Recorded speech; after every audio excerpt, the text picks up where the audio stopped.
It was one of the most distinctive and incredible cars of its day, and certainly got people's heads turning, whether it be the noise, the looks, or the name. This is the Ferrari Enzo Ferrari.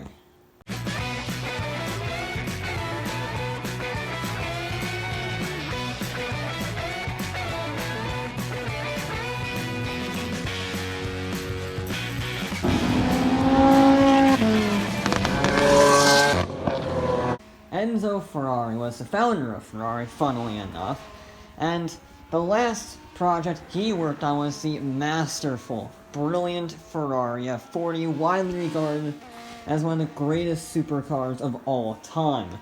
Its successor, the F50, not so much. It kind of sucked, immensely. And then, there was another problem. McLaren debuted the F1, widely considered the greatest sports car to have ever existed, ever. And Ferrari needed an answer to that, so, in order to honor their fallen leader and to try and beat McLaren, they created the Ferrari Enzo Ferrari. That's the actual name, I'm not kidding you, I'm just going to use Enzo from now on because that's much less ridiculous to say. This thing was going to be fast. It was going to be like an F1 car, but not like the F50 was like an F1 car, because that thing sucks. This was a brilliant machine. It had a naturally aspirated 6-liter V12, similar to the McLaren after all. 651 horsepower, not too shabby, 485 foot-pounds of torque, and well, it was a proper racing car. Now, granted, it did weigh 3,200 pounds, which is not bad for a supercar, not bad. Had carbon ceramic brakes, massing an impressive 15-inch brake diameter, and had adjustable anti-roll bars. And all of that for just a measly $660,000 in 2002. But you would expect that price, considering only 400 were ever made. Now, their main goal is to beat the McLaren F1, so they used every single sneaky illegal advantage they possibly could to try and beat its time. For instance, they went to their own test track at Fiorano, I don't know, and they only let a Ferrari test driver actually use the measurements for the 0 to 60 times 0 to 100, etc. And why they use Fiorano? Well, their downhill straightaway, was actually too short to test the 0 to 150 to 0 test, meaning they couldn't deny that it was slower than the McLaren, they couldn't also prove that it was faster. And, well, it was downhill, so the times would be, faster than the McLaren rival. Just a little bit more cheating from Ferrari. And it took another year until Road and Track could finally do a fair comparison, and it wasn't that good. I say it wasn't that good, it wasn't as good as the McLaren from a decade ago. It did 0 to 60 in 3.2 seconds on the quarter mile in 11.1. Again, not bad. However, it's not as good as the McLaren it was trying to beat. That being said, they did record some other pretty impressive stats. Top speed of 221 miles an hour, making it the fastest production car of the time. Not in the world, that still goes to McLaren, but of the time it was still the fastest in the world. And it generated 1,700 pounds of downforce, and it pulled 1.3 G in cornering. And it was one of the fastest cars in the history of the Nürburgring, an impressive 7-minute and 25-second run, which is not bad considering it's, a road car in 2003. However, they realized that they could make that car a bit quicker, so they did. They called it the FXX. It was not road legal, it was on racing slicks, it was lighter, and it generated 40% more downforce than the Enzo. Only 29 that were made because it has 789 horsepower. Did 0 to 60 in a blistering 2.8 seconds for a rear-wheel drive car. However, you couldn't actually own it. You bought it for about $1 million, Then you called Ferrari and said, hey, can I drive my car for a little while on this track? And they'll say, sure, they'll give it to the racetrack, which then you fly to, and then you race on it, and then they take it back to the factory. So, yay. And if that wasn't enough for you, there was the FXX Evolution, which had even more power, 850 horsepower and 9,500 RPM redline. It is mighty, and even more aerodynamics than the standard FXX. Oh, and it cost $2.1 million in 2009. Because, you know, economic recessions don't mean much when you're buying a $2 million car. Yikes, that's a lot of money. But it did go 0 to 60 in 2.5 seconds, and only like 5 of them were made, so, you know, it gives. Now, Ferrari only said they would produce 400 Enzos, and they did, with an asterisk, because they also made a spin-off, using the same chassis and a similar engine as the Enzo, called the Maserati MC12. Now this was detuned again, 621 horsepower, which means it was slower in the top speed department and the acceleration department, but because of that wing the size of a dinner table on the back of it, it was actually faster by 0.1 of a second around the Top Gear test track than the Enzo. I will admit that might be a bit embarrassing to Ferrari that their little brother is faster than them.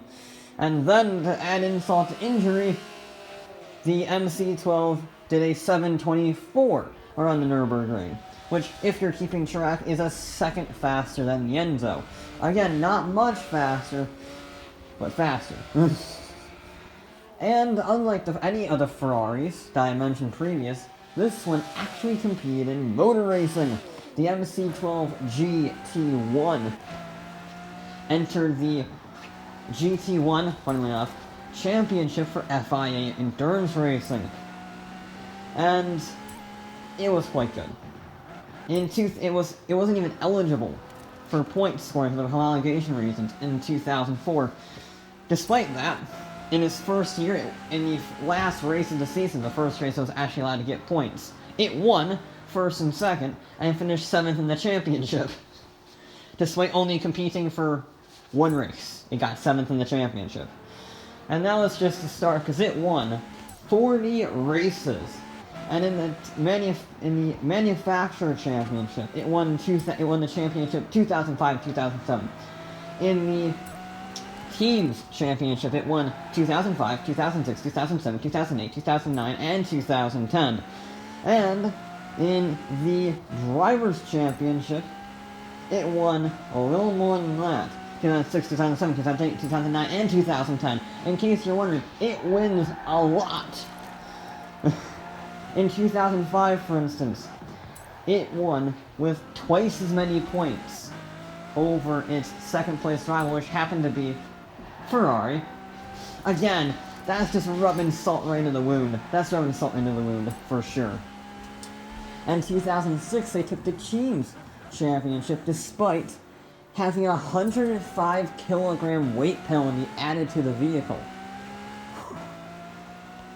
And with that huge success, Maserati decided to celebrate with a customer version of the GT1 called the Versione Corsa. And it wasn't a real deal. It cost $1.5 million and it had a 745 horsepower V12. Oh, and they made 8 of them. So, yeah. Now, back to Ferrari. Ferrari had not had a successor in a hypercar class and for the last decade. After the Enzo was released, it wasn't until 2013 that they had a proper supercar.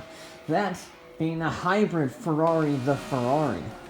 This was the most powerful natural gas-aspirated car on the planet with a 950 brake horsepower, 6.3 liter hybrid V12. And since it was a hybrid, it increased fuel efficiency by 40%. And you would think with that hybrid system and that big old V12, it would be a very heavy car. But you'd be wrong. It weighs just 2,700 pounds, which is about the weight of a Ford Fiesta, And as a result, it was quite shifty. Thanks to some active aero and that lightweight and that power, did 0 to 60 in 2.5 seconds. Had a top speed of 217 and was the fastest road car in the history of Ferrari's test track, the Ferrari whatever again. And just like the Enzo, they made an even faster version, not road legal though, with an improved Formula 1 curve system. And the power was upgraded to 1,036 brake horsepower. It generated 1,200 pounds of downforce. And again, only 4 of them were ever made. But if you missed those, you can get the brand new Ferrari FXX-K Evo. Now, it is the exact same horsepower as the FXX-K, but it weighs just 2,400 pounds, and it produces 23% more downforce than the original FXX-K, and in case you're curious, that's 75% more downforce than the original LaFerrari. Now, I should mention this. LaFerrari is a bit of a weird name, because if you translate it to English, sticking with the Ferrari Enzo Ferrari name, they made an equally stupid name. The Ferrari. Yeah, the Italians are not very good at naming things. Lamborghini does the same problem, but Ferrari, wow. Ferrari and Ferrari the Enzo Ferrari. Whew. Anyway, quick side note off track. FXX-K Evo. It's a mental car. It's one of the fastest and most incredible Ferraris ever to come out of Italy, and you do pay quite a price for that. $3.2 million. That's not inflation adjusted, that is real world, right now price.